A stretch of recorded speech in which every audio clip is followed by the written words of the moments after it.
అది బయటికి వస్తుంది.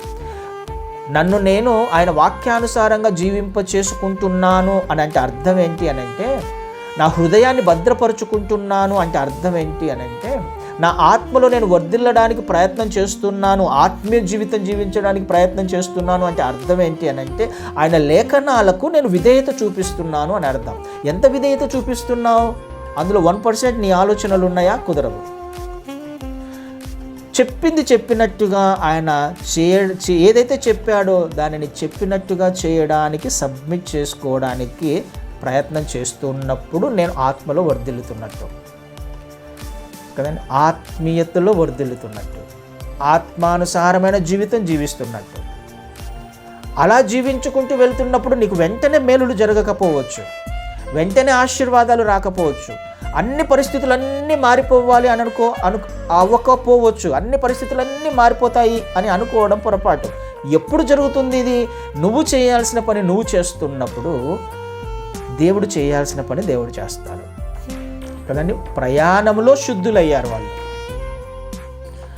కదండి. ఈ ప్రయాణంలో వారి విధేయతకు ఆధారం ఏంటి కదండి?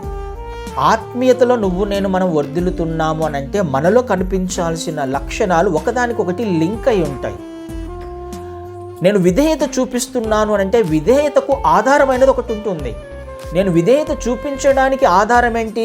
ఆయన మాట యందు నమ్మకము, ఆయన మాట యందు విశ్వాసము కదండి. నాలో విధేయత రావడానికి ఆధారం ఏంటి అని అంటే విశ్వాసము, నమ్మకము, ఆయన మాటే, ఆయనే. ఇవి కనిపిస్తాయి నాకు. చెప్పిన వారెవరు?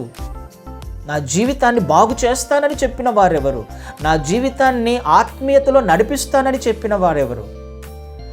ఆత్మలో వర్ధిల్లింప చేస్తానని, అన్ని విషయాలలో ఆశీర్వాదకరంగా ఉంటామని చెప్పిన వారు.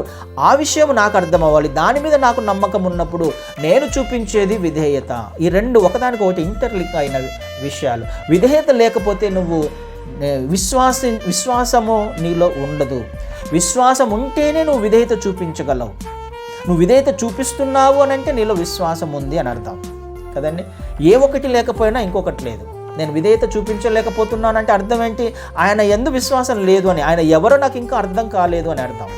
చెప్పినవాడు ఎవరో నాకు అర్థం కాలేదు అని అర్థం. ఒకవేళ చెప్పిన వాడెవరో నాకు అర్థమైతే, నన్ను ఆశీర్వదిస్తానని చెప్పిన వాడెవరో నాకు అర్థమైతే నేను విధేయత చూపిస్తాను కదండి. ఈ రెండు ఒకదానికొకటి సంబంధం కలిగి ఉన్నాయి.